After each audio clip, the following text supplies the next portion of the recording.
Hello, how y'all doing? Tracy's Kitchen and Appalachian Adventures. I'm going to talk about 10 mistakes, and I'm sure there are many, that poor people make.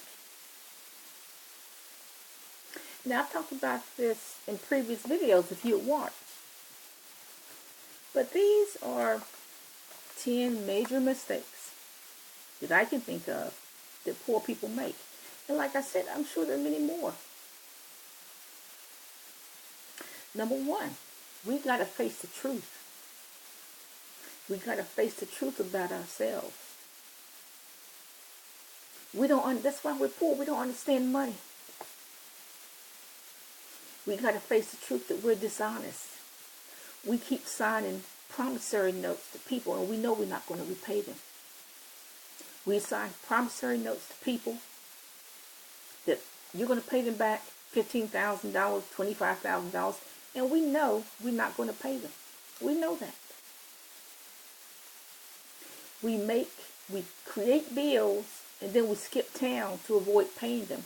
And then, let's say a doctor will sue us, and now our name is in the public record for a judgment, ruining our credit in the process. Okay? We got to be honest. So one of the mistakes poor people make is that they don't tell the truth about themselves. You got to be honest with yourself. If you're a bad person, be honest about it. You're a very bad person.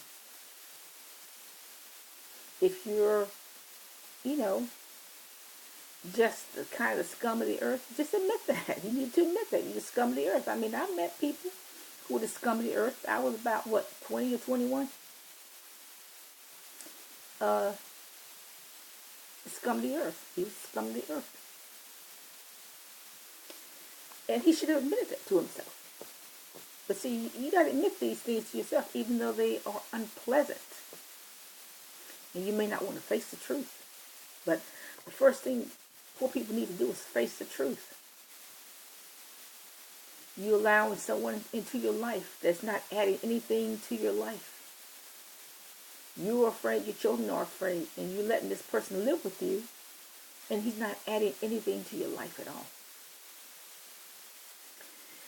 If your poverty level or your level of income is $15K, then why are you trying to live like you're making $45K? If you're living in a van for financial reasons, I understand that. You don't want to pay the rent, and you want to get out of debt. I understand that. But what if you're living in your van because you cannot pay the rent? You just cannot. But you are still pretending that you are at the $100,000 level. No, if you're living in your van for financial reasons, you cannot afford the rent. What does that mean? You are at rock bottom. That's what that means. You got to face that. If you're on Skid Row, particularly in LA, what does that mean? The truth is you cannot afford the housing, you cannot afford the food, you cannot afford anything in LA. Okay? So why are you in LA? Okay, you got to face the truth about that. You got to get some money legally somehow. And you got to face the truth. Now, you can be honest and poor. A lot of poor people are not honest. But guess what? You can be honest and poor. You can be a poor person, but you pay that bill every month. You give the creditor or the doctor or the dentist $15 a month. And you know if you go to the dentist, you're going to have to pay a lot of money up front. If you don't have a dental insurance, you may as well just pay the dentist $800 up front. Okay? Now,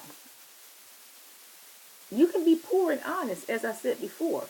You can pay your bills every month, $15 a month. You can pay the doctor, the dentist, the mechanic, the traffic fine, $15 a month until it's paid off. Okay?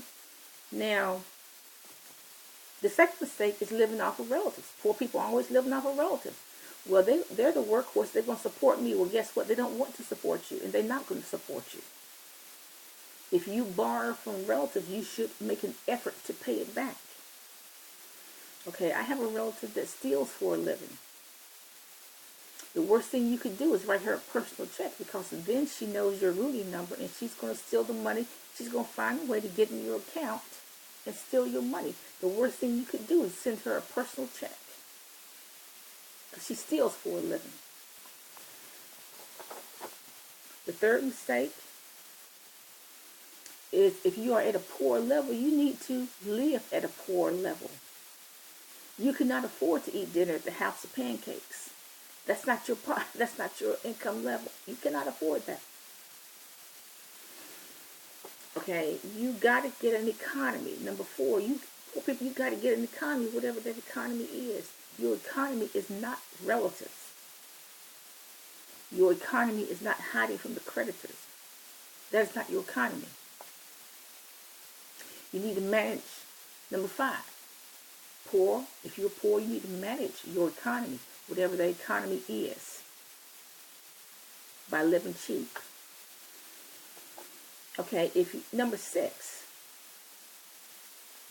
is that we need to confront our fear. We are so afraid of change. We are so afraid to move to a different city. We are so afraid to put down roots in another city. We're so afraid to start over. Well, why should I start over? I have a master's degree in physics. You want me to start well, you're going to have to do something different. If you cannot find a job or a teaching job in physics, you're going to have to do something different. Okay? So, like I said, number five is managing the economy. Number six is facing our fear. Fear of moving, fear of starting over. If you are living on the streets and you're young, social service is not going to do anything for you. You got to face the truth. You need to move from LA because you cannot afford LA. You're just sitting there doing nothing. Okay, you need to move to a cheaper state in a cheaper locality. Number seven, stop trying to measure up to other people's economy. Well, they got a Lincoln, I want a Lincoln. That's not your economy. Number eight, the biggest mistake poor people make is not buying property and paying cash for it. Buy those abandoned lots. Buy that abandoned house.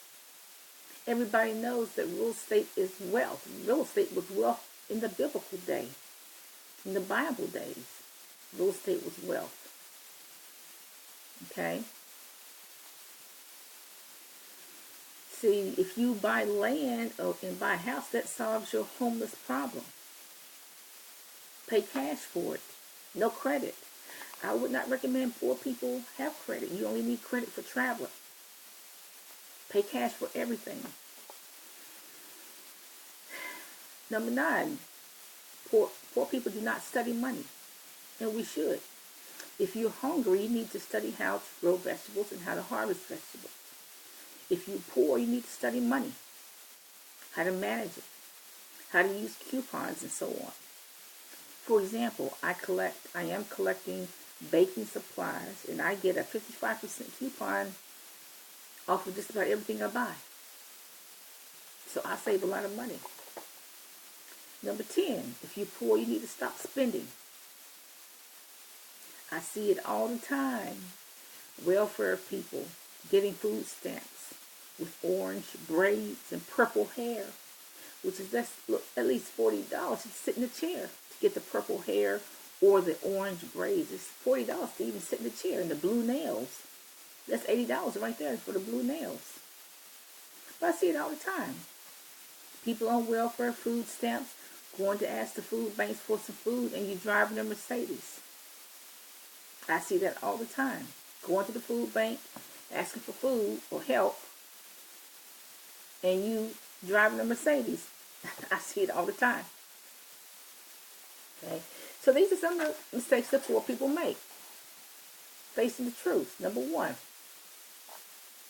we need to be honest and face the truth. Number two, we need to stop living off of relatives. Number three, we need to live at our poor level. We need to manage money at our poor level. Number four, we need to get an economy, whatever that economy is. The economy is not living off of relatives. The economy is not hiding from creditors. Pay your creditors. Number 5, manage your own economy. Um, number 6 is face your fear. Don't be afraid to move. Don't be afraid to start over. Number 7, stop trying to measure up to other people's economy. Number 8, buy property. Pay cash for it. Buy the abandoned properties. Buy the abandoned lots. Number 9, study money. Get every book that's out there at the library free. Learn to use coupons. Number 10, stop spending. Poor people need to stop spending altogether. Have a nice day.